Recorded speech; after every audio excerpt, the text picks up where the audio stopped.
So the death toll from the earthquake in Morocco is fast approaching 3,000, with over 5,500 people injured. The epicenter of Friday's 6.8 magnitude quake was 75 kilometers west of the tourist hub of Marrakesh. People in remote areas have been pleading for help, with many still trapped beneath rubble. Despite the risks posed by the badly damaged buildings and unsafe structures, some people are trying to save the last few possessions they've got left.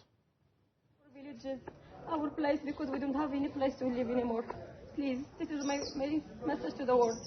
Please, we lost our friend, our family. We lost everything. We don't have place to live anymore. We need help, please.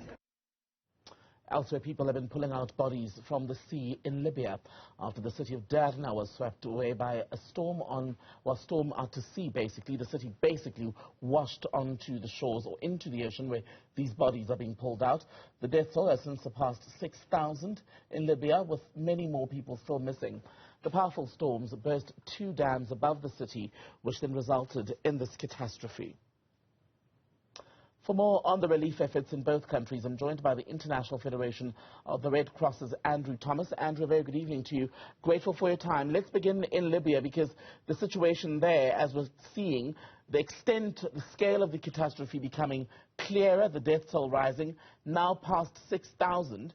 Do we expect it to get worse? The horrific scenes you're seeing there in Derna are almost beyond imagination. I mean, they are just horrific. And when this wall of water came down on Monday night, it really did cut a swathe through that city. About a quarter of the city was washed away, a city of 100,000 people. So it's no wonder that many thousands were swept away by it. I'm not going to speak about the number of people who may or may not have died. That's not our job as the International Federation of Red Cross and Red Crescent Societies. Our partner affiliate there in Libya, the Libyan Red Crescent, has been working. Well, in fact, before the disaster hit, there was some warning that these dams might break, and they were clearing people, and they certainly worked through to save people as much as they could immediately after the water came down. In fact, 3 volunteers with the Libyan Red Crescent Society were killed themselves in the floodwaters, and another one is missing, which just really brings it as very, very close to home. And of course, condolences from the global Secretariat that I represent go to the families of those who died. But as for the final number of deaths, that's not for us, that's for the authorities there in Libya to determine. But it's obviously an absolutely huge disaster, and we're not through it yet. And in terms of Libya, has the aid or relief effort been made complicated, I wonder, at all, by the fact that the country is basically split between 2 governments, the internationally recognized government, as well as the government led by the General Khalifa Haftar? So far, we are not seeing any impediment to the aid effort because of that split in the politics of Libya. Obviously, the last few years have not been helpful with a split of government in terms of infrastructure, in terms of power in that part of Libya, and in terms of maintaining the things that possibly have led to this disaster. So definitely was not helpful in the run-up. But in terms of the aid effort, in fact, we're seeing quite the opposite. What the Libyan Red Crescent tell us is that so far there's been a lot of cooperation between people who in the past would have been antagonists, and that people are coming across from the west to the east to help with the relief efforts, and nothing is being impeded. In fact, aid is getting in. There have been flights in, for example, from Turkey, from Egypt. There were some Red Crescent members on the plane in from Turkey about 24 hours ago now, and they've indeed brought in medical supplies that are needed. But so far, we've not heard of the politics impeding the aid effort, no. In terms of that aid effort, I do want to stress that the International Federation of Red Cross and Red Crescent Societies has launched an international appeal. We're looking for 10 million Swiss francs to be raised to help the Libyan Red Crescent with their relief efforts. And I would encourage any viewers to go to the ifrc.org page and donate if they can, because this is a huge, huge, horrific tragedy. And of course, it comes right off the back of Morocco just 2 or 3 days earlier. It's almost unfathomable. We have 2 disasters of that scale within just a few days of each other. And I'd like us to talk about Morocco in a moment, but just on your work in Libya with your affiliates there, talk to us about the sort of aid that you're providing and what is most needed right now on the ground.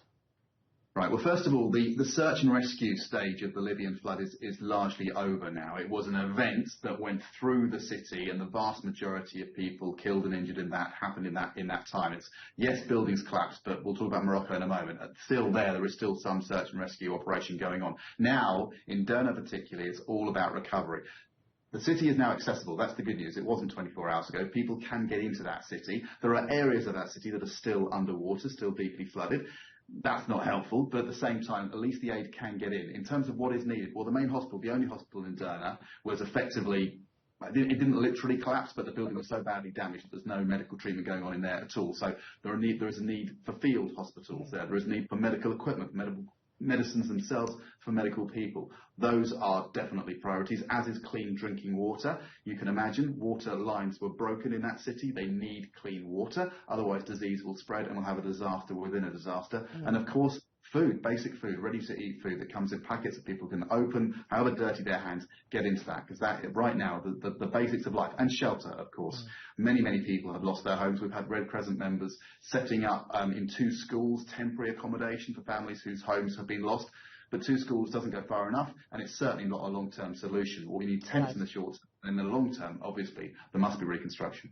And what are your teams telling you, Andrew, about the situation in Morocco? People there were woken up by a massive earthquake as they slept on Saturday. Close to 3,000 now known to have died. Some agencies have complained about how remote the areas affected are and how that has basically delayed their ability to save the injured and in some areas deliver much needed medicine, water and other supplies. Yeah, it's tough. I mean, you use the word complain. I'm not sure complain's the right word because these areas are remote. It's very difficult. And when roads collapse, when boulders block roads, these remote villages in the mountains are just very difficult to reach. And that certainly delayed the initial search and rescue efforts from getting to those villages. Indeed, we have a member of the IFRC there on the ground at the moment in those mountains. I was speaking to him earlier on, and he says that even now there are still some villages that only the locals know. They're so tiny that only the locals know about them, and until you get to one village, you don't get told about the next one. So even now, there are still some villages that are being found for the first time. The search and rescue operation there does go on. It is unlikely, but it is still conceivable that there are people still alive under the rubble even 5 days on, and those search and rescue operations go on. Again, the same basics are needed. Shelter, tents are getting up there now, food and water. It's another huge operation there, as you say, in a very difficult part of the world to reach. Andrew Thomas, we'll touch base with you hopefully over the coming days. Thank you so much for speaking to us from the International Federation of the Red Cross.